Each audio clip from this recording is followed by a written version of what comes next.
Magandang araw mga bata! Narito tayo ngayon sa MTB MLE ng ikatlong baitang.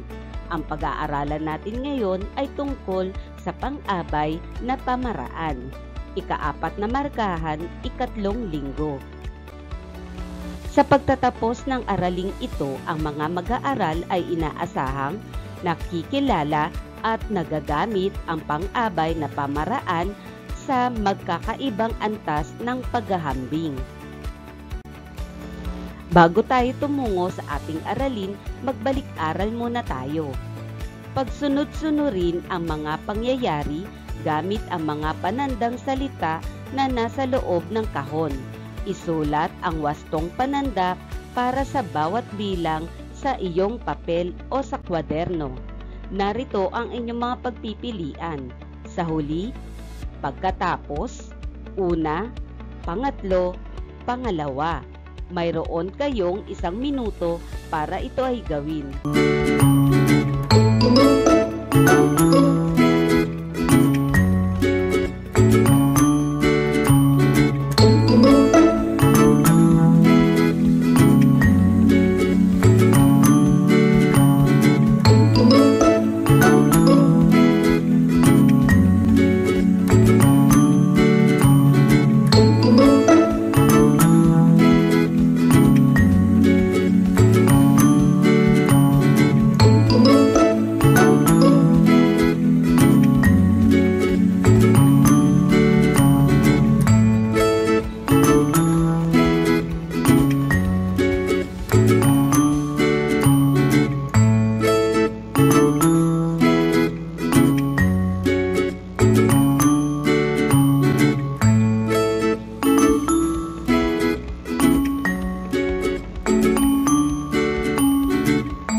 Tingnan natin kung tama ang inyong mga sagot. Una ay nakakita si Billy ng 10 piso sa likod ng kanilang bahay. Pangalawa ay ibinili ito ni Billy ng candy sa tindahan. Pangatlo ay kinain niya ang candy at sumakit ang kanyang ngipin. Pagkatapos pumunta sila ng dentista para bunutin ang sumasakit ng ngipin ni Billy. Sa huli ay ayaw nang kumain ng candy ni Billy. Magaling mga bata!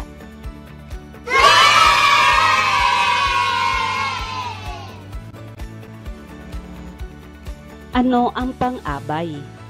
Ang pang-abay ay mga salitang naglalarawan o nagbibigay turing sa salitang kilos o pandiwa, pang-uri o kapwa pang-abay. May iba't ibang uri ng pang-abay.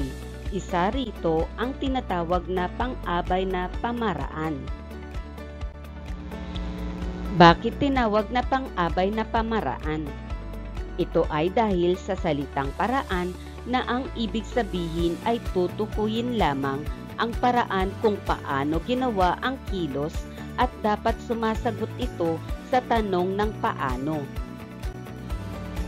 Ang pang-abay na pamaraan ay mga salitang naglalarawan ng pandiwa. Naglalarawan ito kung paano ginawa ang kilos. Halimbawa, malinaw na naipaliwanag ang tema at panuto. Inilarawan kung paano ipinaliwanag ang tema at panuto, at ang salitang ginamit ay malinaw. Sa huli, mabilis kong isinulat ang pamagat na mahal ko ang aking pamilya. Inilarawan kung paano isinulat ang pamagat ng kanyang sining, at ang ginamit na salita ay mabilis. Ang pang-abay na pamaraan ay may iba-ibang antas ng paghahambing. Una, lantay na antas. Ang pangunahing anyo ng pang-abay, ginagamit ito kung walang ginagawang paghahambing. Halimbawa, masarap magluto ng pansit habhab ang mga taga-Quezon. Pangalawa, pahambing na antas. Ginagamit ito kapag may 2 kilos na pinaghahambing upang ito ay ipahayag. Ginagamitan ito ng mga katagang mas, higit na, at iba pa. Halimbawa, mas mabilis mahawa ng COVID ang matatanda. Ikatlo, pasukdol na antas. Nagpapahayag ito ng pinakamataas na antas ng paglalarawan. Ginagamitan ito ng mga katagang pinaka, ubod ng, hari ng, nuno ng, at iba pa. Halimbawa, pinakamagaling na mag-uukit ang mga taga Paete, Laguna.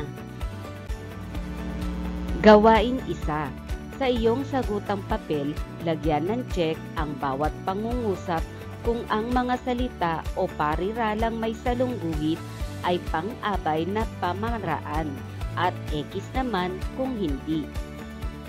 Bilang 1, napakasarap ng buko pie sa Laguna. Ang tamang sagot ay check. Bilang 2, niyakap siya ng kanyang nanay ng mahigpit. Ang tamang sagot ay check. Bilang 3, nagluluto si nanay ng pagkain. Ang tamang sagot ay X. Bilang 4, mas matamis ang lansones ng Laguna kaysa ibang bayan. Ang tamang sagot ay check. Bilang 5, nagmamadaling pumunta si Lowell sa bahay ng kanyang kapatid upang kamustahin ito. Ang tamang sagot ay check. Magaling mga bata!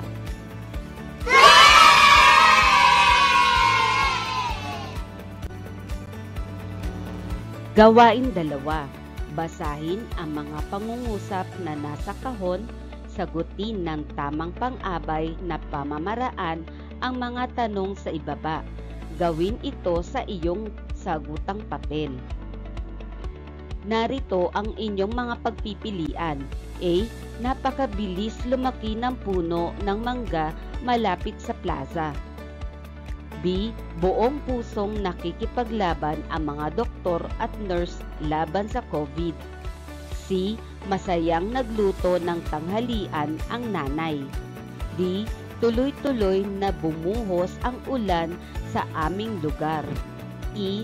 Napakaingay na naglaro ang mga bata sa parke kahapon. Mayroon kayong 1 minuto para ito ay sagutin.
Tingnan natin kung tama ang inyong mga sagot. Bilang 1, paano lumaki ang puno ng mangga malapit sa plaza? Ang tamang sagot ay A. Bilang 2, paano nakikipaglaban ang mga doktor at nurse laban sa COVID? Ang tamang sagot ay B. Paano nagluto ng tanghalian ang nanay? Ang tamang sagot ay C.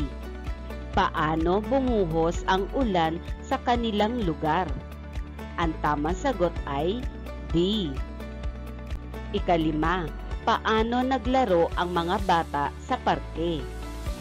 Ang tamang sagot ay E. Magaling mga bata!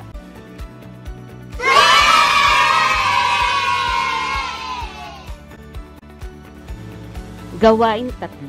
Tukuyin ang angkop na pang-abay upang mabuo ng maayos ang pangungusap. Piliin ang angkop na pang-abay sa panaklong. Gawin ito sa iyong sagutang papel. Mayroon kang 1 minuto para ito ay gawin.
Tingnan natin kung tama ang inyong mga sagot.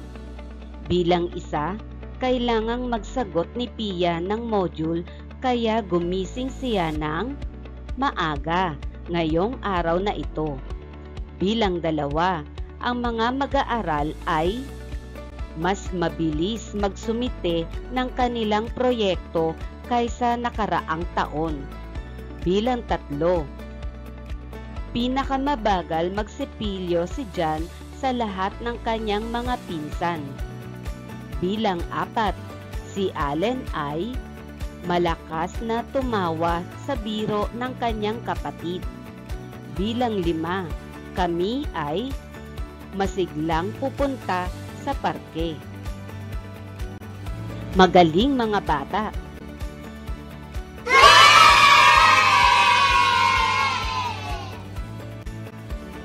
Tandaan, ang pang-abay na pamaraan ay mga salitang naglalarawan ng pandiwa at naglalarawan ito kung paano ginawa ang kilos.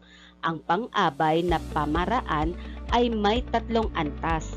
Ito ay ang mga sumusunod: lantay na antas, pahambing na antas, at pasukdol na antas. Pagtataya. Sa iyong sagutang papel, kopyahin at salungguhitan ang pang-abay na pamaraan sa bawat pangungusap.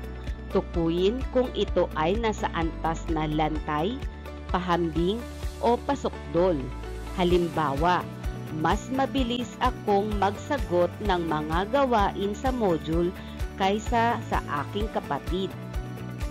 At ang pang-abay ay mas mabilis. At ang antas nito ay pahambing.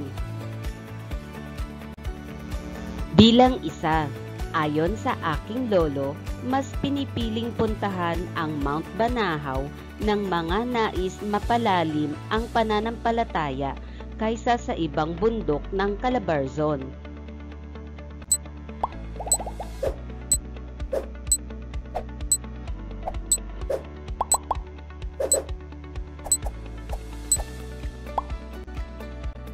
Bilang 2, matatagpuan sa bayan ng Tayabas, Quezon ang isa sa pinakalumang simbahan ng Asya.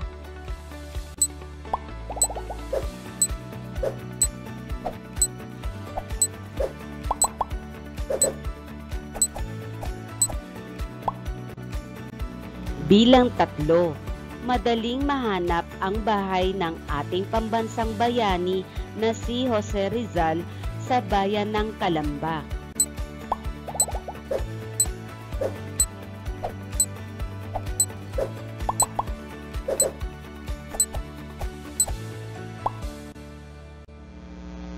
Bilang 4, Ang Malagonlong Bridge ng Tayabas ang isa sa pinakamahabang tulay na ginawa sa panahon ng mga Espanyol.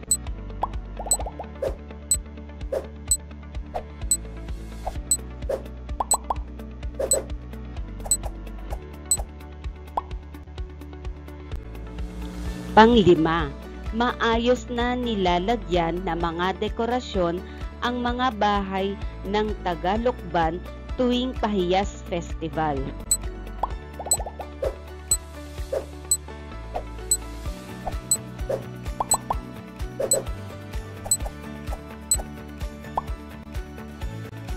Tingnan natin kung tama ang inyong mga sagot. Bilang isa, pahambing, mas pinipiling. Bilang dalawa, pasukdol, pinakalumang. Bilang tatlo, lantay, madaling. Bilang apat, pasukdol, pinakamahabang. Bilang lima, lantay, maayos. Magaling mga bata!